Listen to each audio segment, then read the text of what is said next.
In 1950, a Swedish researcher speculated that tiny fibers must exist in the tree structures to give them rigidity. That's the nanocrystalline cellulose. In the late 60s, Professor Marcheseau at McGill University in Montreal was the first to demonstrate that these microscopic fibers actually exist. Montreal researchers are now working to refine the extraction process of the NCC, the nanocrystalline cellulose, to make a material of the future. Come to the lab with Jean Bouchard, an enthusiastic chemist fascinated by these microscopic fibers. Lorsque, dans notre procédé, et ça va être la même chose à l'usine, lorsqu'on obtient la nanocellulose cristalline, c'est sous forme, les cristaux sont suspendus dans l'eau, comme dans la bouteille ici, où on voit que c'est un peu opalescent, mais c'est transparent. Ici, il y a à peu près 2 de nanocristaux dans l'eau. Ça donne une certaine viscosité, mais c'est un colloïde indéfiniment stable, c'est-à-dire que même si les cristaux sont des particules solides, elles ne tomberont pas dans le fond. Elles restent en suspension parce qu'elles ont des charges négatives à leur surface et qu'elles sont tellement petites qu'elles tiennent en suspension sans être dissoutes. Il s'agit d'un solide en suspension.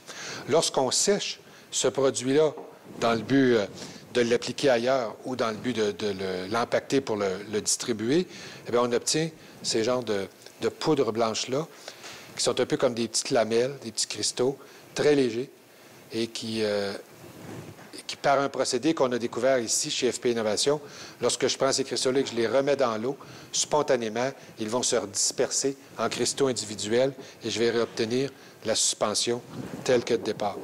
On peut aussi avoir des étapes intermédiaires, c'est-à-dire que ici, j'ai 2 de nanocellulose dans l'eau. Bon, tout ça, naturellement, c'est 100 À 20 de nanocellulose dans l'eau, eh bien, l'apparence, c'est un peu comme de la vaseline. C'est un gel semi-solide.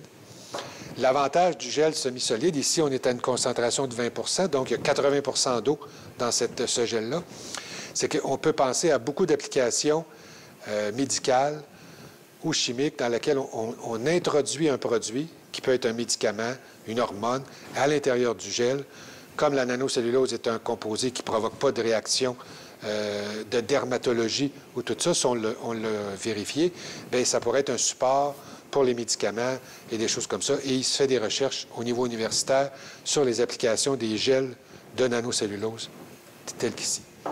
Dernière propriété dont je voulais vous faire mention, les nanocristaux ici sont dans l'eau un peu ordonnés comme bon leur semble.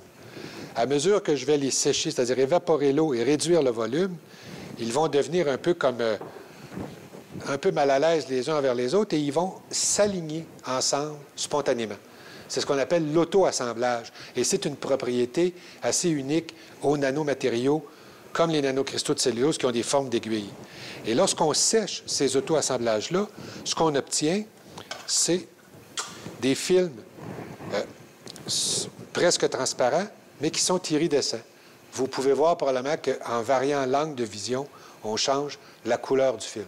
Alors, il y a des applications optiques à l'extérieur, des applications décoratives, mais des applications vraiment techniques qui peuvent être intéressantes dans des industries comme le verre, l'automobile, le textile, ou d'avoir des barrières spécifiques à certaines longueurs d'onde lumineuses sont importantes. Ces cristaux-là sont responsables de la force de l'arbre, de la force du bois, et lorsqu'on est capable de les extraire, parce que FP Innovation n'a rien inventé ici, là. Les cristaux sont fabriqués par la nature. C'est pour ça, d'ailleurs, qu'ils sont si bons. Nous, ce qu'on fait, c'est qu'on a réussi à les extraire du bois.